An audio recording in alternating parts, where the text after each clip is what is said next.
The man lying in the gold-trimmed bed was a prisoner of his own flesh, a king reduced to a statue. Arthur Sterling had spent 60 years commanding empires and discarding anything he deemed imperfect, but now, as he lay paralyzed by a massive stroke, his only connection to the world was the woman standing over him. He didn't recognize the eyes that watched him with a cold, clinical detachment, nor did he remember the tiny, twisted foot of the infant he had ordered his driver to drop at a state intake center 3 decades ago. He saw only a professional nurse in crisp scrubs, unaware that the imperfect daughter he had deleted from his family history had returned to be his final judge.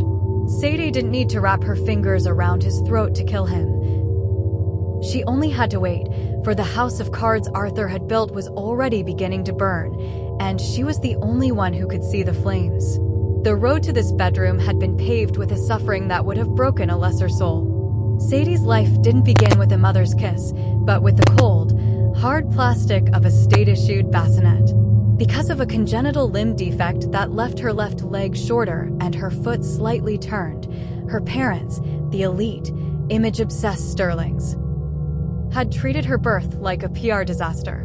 They gave her away like a faulty product, and for 18 years, the state of New York moved her through a series of human warehouses that felt more like prisons than homes. Her first foster home was a crumbling farmhouse in upstate New York, where a man named Miller took in children only for the monthly government check. Sadie spent her winters in an unheated attic, the air so cold her breath would hang like a ghost in the dark. If she limped too loudly on the floorboards, Miller would strike her with a heavy leather belt, mocking her cloven hoof as he called it. She learned to walk in a terrifying, silent shuffle, holding her breath to avoid a beating. Her stomach constantly gnawing on the thin, watery soup that was her only sustenance. By the age of 12, she was moved to a crowded apartment in the city where the abuse took a darker, more invasive turn. Her foster mother was a woman fueled by gin and resentment who allowed her older sons to use Sadie as a target for their cruelty. They would corner her in the narrow, dim hallway, tripping her and laughing as she struggled to stand. They called her the broken one, and the physical bruises were nothing compared to the psychological terror of never knowing when a hand would grab her or a door would lock behind her. She had no toys, no books, and no privacy. She slept on a stained mattress on the floor, her only escape being the medical textbooks she found in a dumpster behind a local library. She would stare at diagrams of the human body, fascinated by the clockwork of bones and nerves, dreaming of a day when she could fix people or break them. When she finally turned 18, Sadie used the small amount of money she had saved from working 3 cleaning jobs to find her biological parents. She had imagined a tearful reunion, perhaps a secret her parents had been forced to keep. Instead, when she arrived at the Sterling estate, Arthur hadn't even let her past the iron gates. He had walked out to the driveway, looking at her scarred leg and cheap clothes with a look of physical nausea. "I paid the state to handle you," he had hissed, his voice like dry leaves. "You are a mistake I corrected 30 years ago. Trash doesn't belong in a palace, Sadie. Take this and never breathe our name again." He had tossed a crumpled $1,000 bill at her feet, the paper fluttering in the dirt like a dead bird. That was the day the girl who wanted to be loved died, and the woman who wanted justice was born. Now, years later, Sadie stood in Arthur's master suite, the air smelling of expensive cologne and sterile antiseptic. Arthur was locked in, his mind was sharp. But his body was a tomb. He could only move his eyes.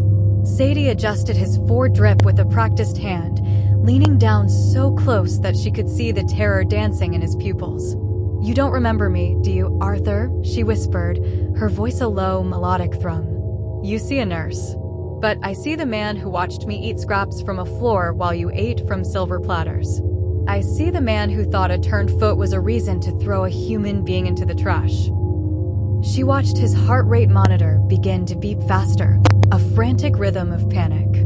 But the stakes were higher than just a daughter's revenge. Over the weeks of her employment, Sadie had been watching the perfect daughter, Beatrice, the sister who had been kept, the one who lived in the palace.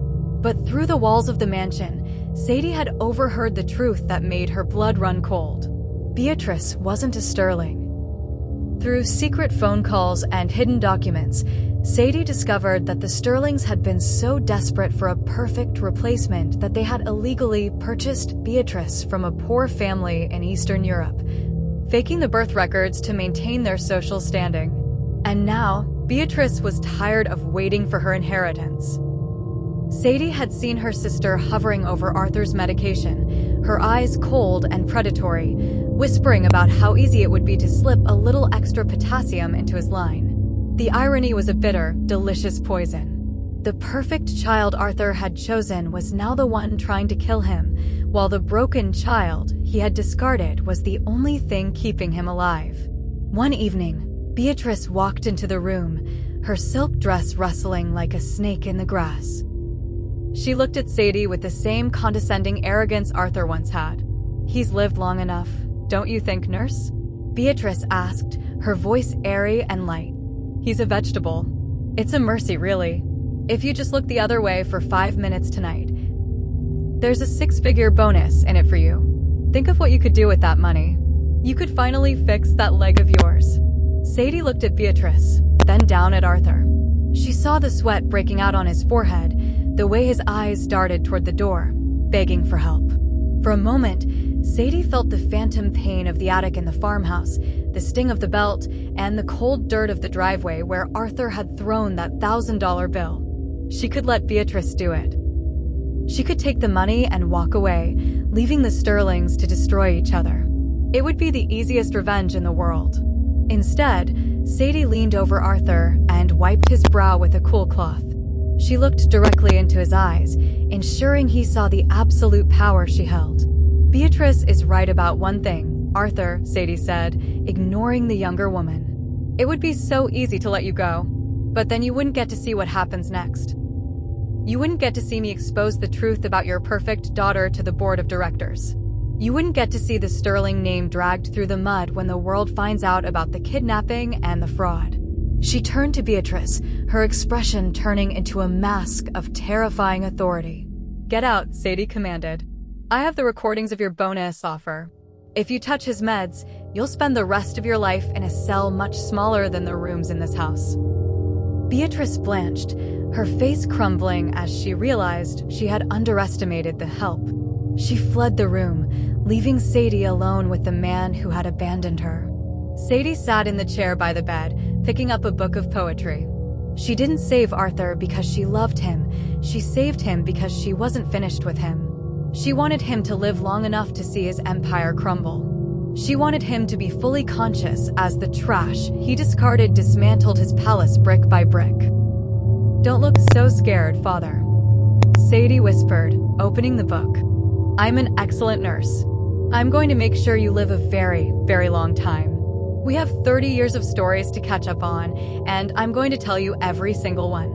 As she began to read, the heart monitor settled into a steady, trapped beat, and Arthur Sterling realized that the daughter he had tried to erase was now the only god he had left. If you enjoyed the story, please make sure to like and subscribe for more intense stories.